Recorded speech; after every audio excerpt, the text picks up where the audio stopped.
So before I get to the anime stuff, new non-anime DVD this week would be Brave, the Blu-ray 3D version of Brave specifically, although this also contains Blu-ray DVD and everything I could want, except I guess it was a steelbook version. But it's okay to me that I didn't get it.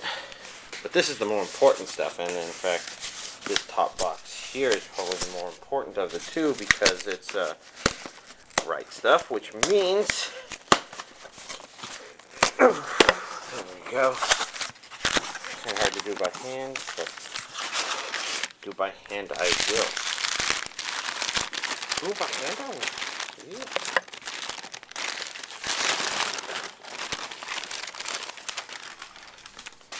It's Bakemonogatari. It doesn't say anywhere on here. It does say on the side there, we've got a postcard for a certain magical index.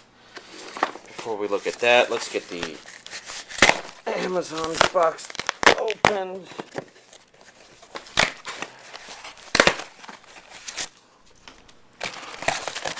Because there's a ton of stuff in here. I can't even get it out in one grasp. I'll just dig it out, put it over here. Let's start looking at this set, shall we? This would be Aniplex's newest release.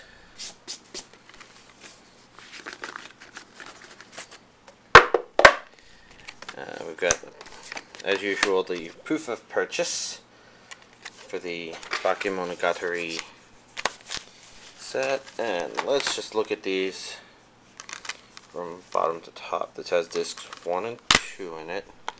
It's one of the locking ones.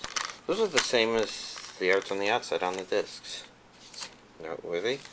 We've just got very simple backgrounds. A couple of these characters I'm familiar with just from randomly wandering around on the internet. But some of them I have no clue. So you could say that I'm pretty prepared to get into this series.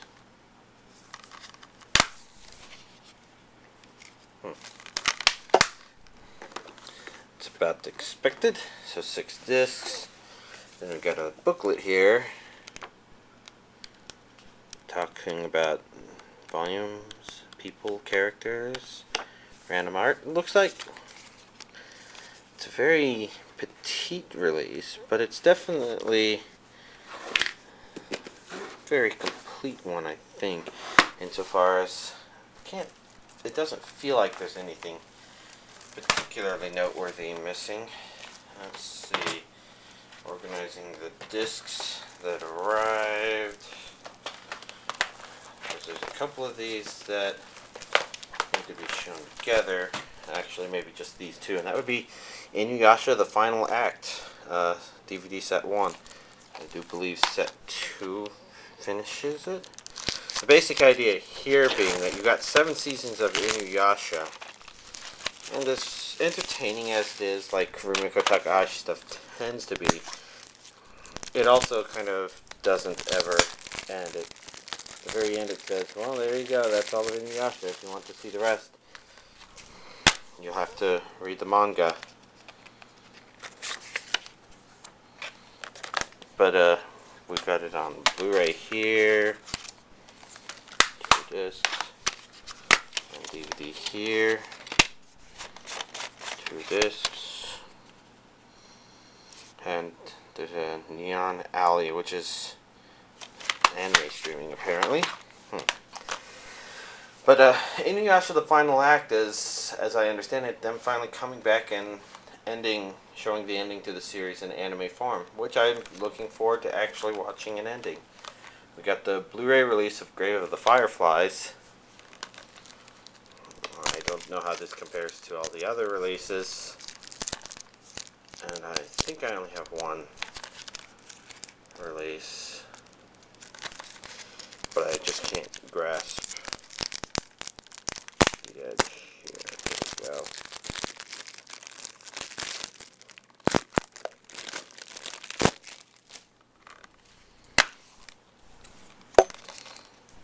Pretty simple packaging. Not expecting anything. There's a new English dub according to this. So that might be something worth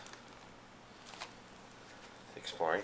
We got the second collection of Cluster Edge. I never watched the first one. It's Japanese with English subtitles only. But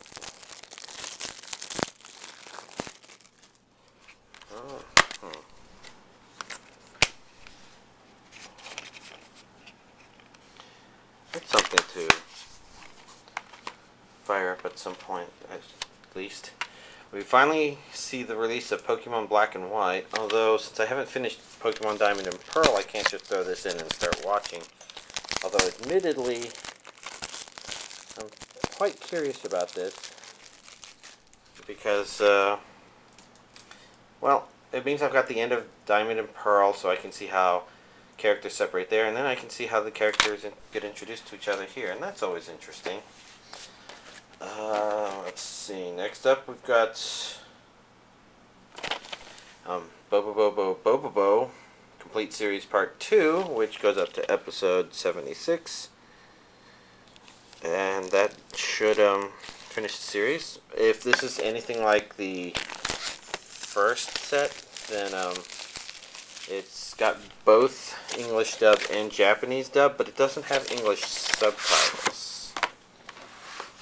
Let's do this so we can take a look at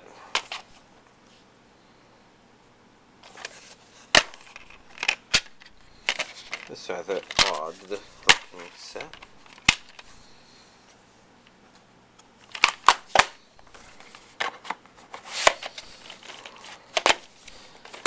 And let's see, the final thing in this box is actually Galaxy Express 999, the Complete Series Volume 1. 4 DVD set with 38 of the Galaxy Express 999 episodes. Probably not all of them, but I haven't gone poking around to make sure. This one, I think, has people a little more worried because it's from the same people who did Bobobo-Bo Bo-Bobo, which would be more. And since Bobobo-Bo Bo-Bobo did not have Japanese with English subtitles, there's a question of how they would do on this series that does not have any English dub as far as I know. I'm going to go ahead and take this one. I'll look into that one, talk about it at the very beginning of my anime analysis, so between cuts, so that we can just finish up with a Ristorante Paradiso. Actually, it's probably Ristorante Paradiso. It's probably Italian, but the part of me that took Spanish classes wants to think that maybe it's pronounced with a slightly rolled R. I guess I probably shouldn't try to be an InuYasha release. I guess one thing I forgot to check, it looks like it's Japanese with English subtitles, which is what Nozomi does. Oh, we've got a sticker on the top here.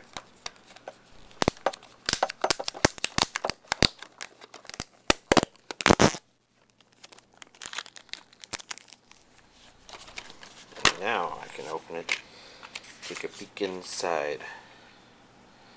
Got, looks like 3 discs, and I do believe the back said 11 episodes.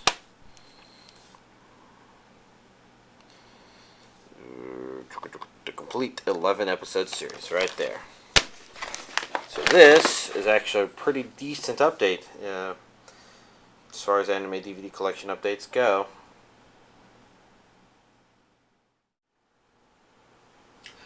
So, as promised, I took a peek at this in between the 2 video cuts so that I could talk a little bit more about this release, and probably a worthwhile thing to check out. The noteworthy thing is that they are not actually using the subtitles feature in order to add subtitles to this, so the subtitles are encoded directly into the video itself. If that's a make or break deal for you, it's noteworthy, but it does look like it's translated and there wasn't any dub snuck in or anything like that. It looks like a pretty straightforward release. Just if you prefer pure video, you can't get pure video from this.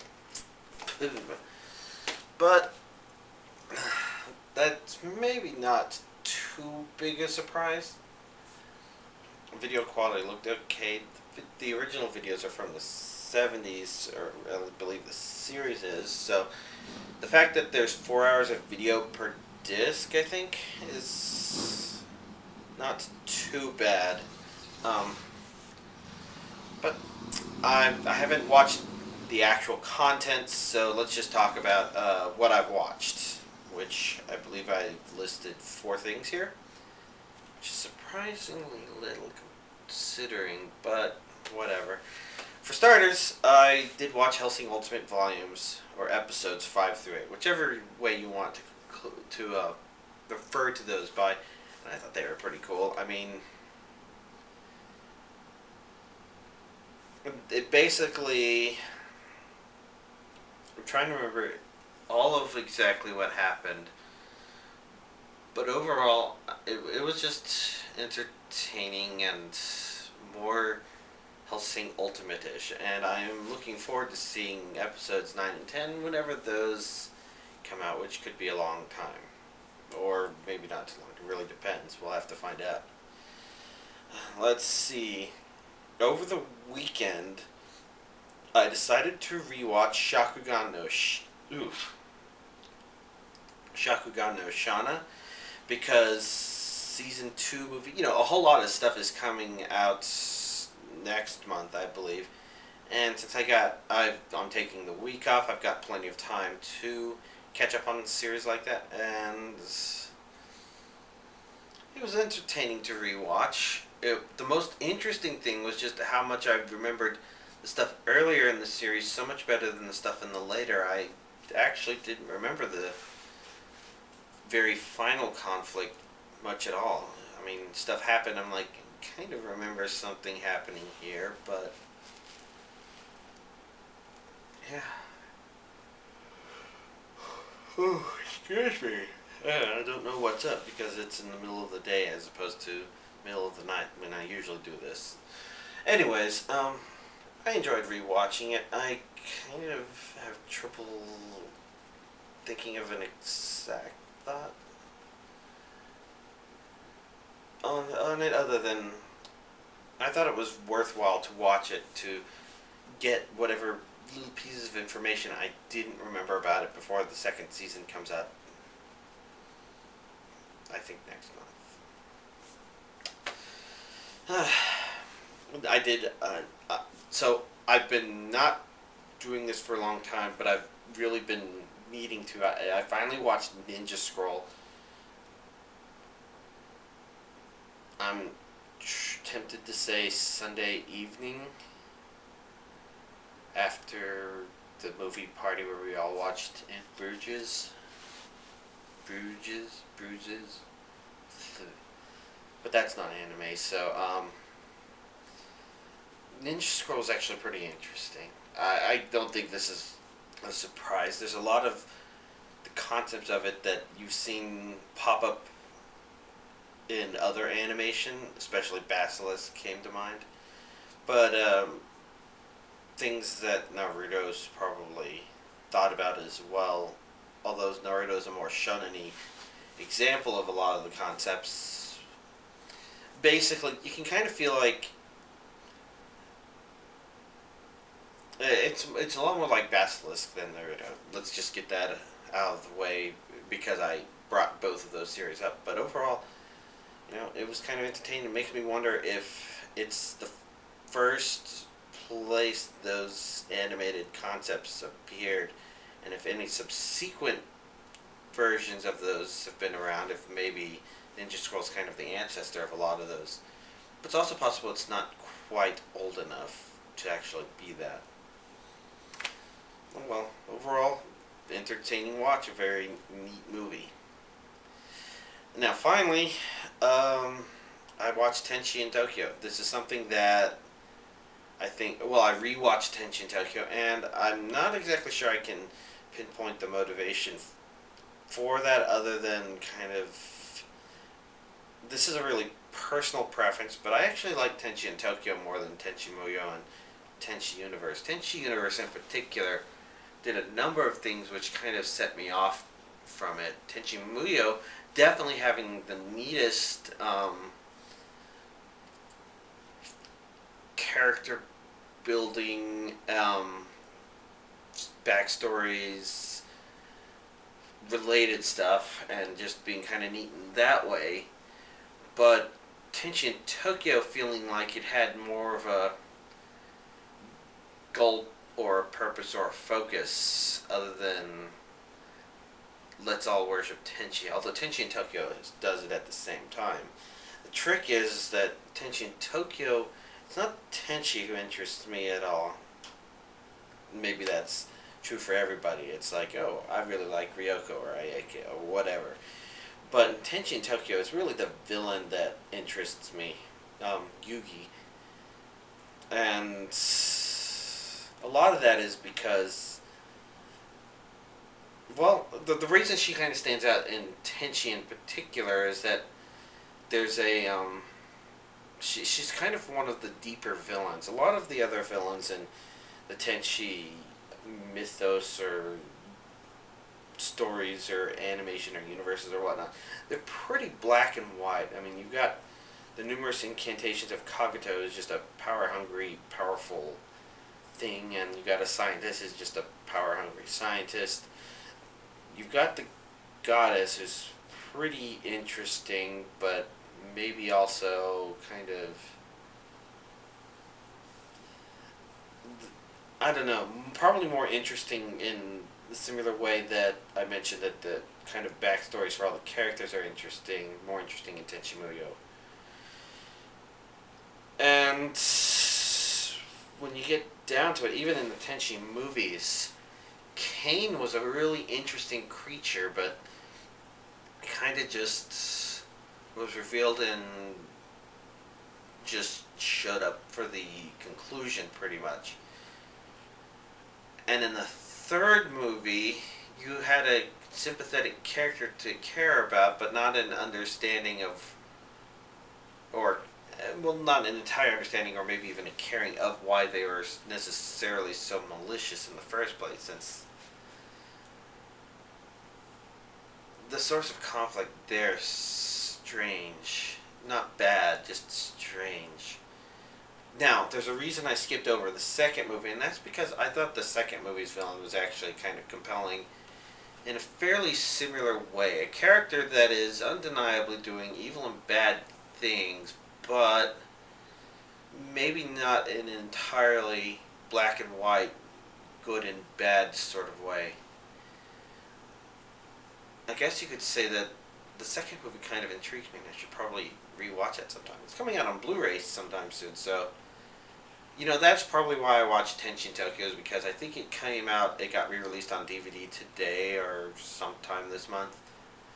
And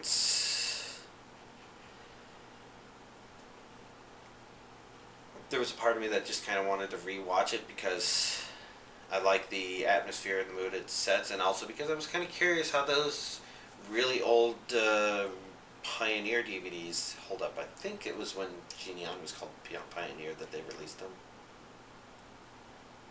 Can't remember. Oh well. So, I think that's pretty much everything I've watched. I guess if there's any reason I haven't watched more, it's because a couple of those are 26 episode series, and because I've been doing a good job with Minecraft. I mean, it's been a productive Minecraft week. I dug a 22 by 22 hole down to bedrock. There's a reason for that. Finished it last night. Might not need to do the next part of the process, but whatever. I'm not,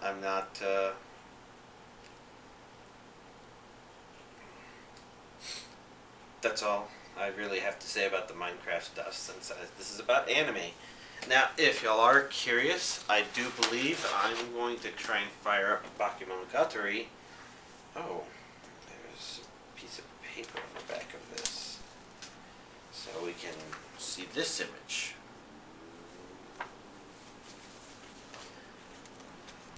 I'm going. This will probably be the anime I fire on next. Otherwise, when my brother shows up, I wouldn't be surprised if we motor through a ton of Soul Eater. Oh well. Doesn't really matter to y'all because you won't be watching. You'll just be seeing the update next week. So, y'all have a happy Thanksgiving and see y'all next week.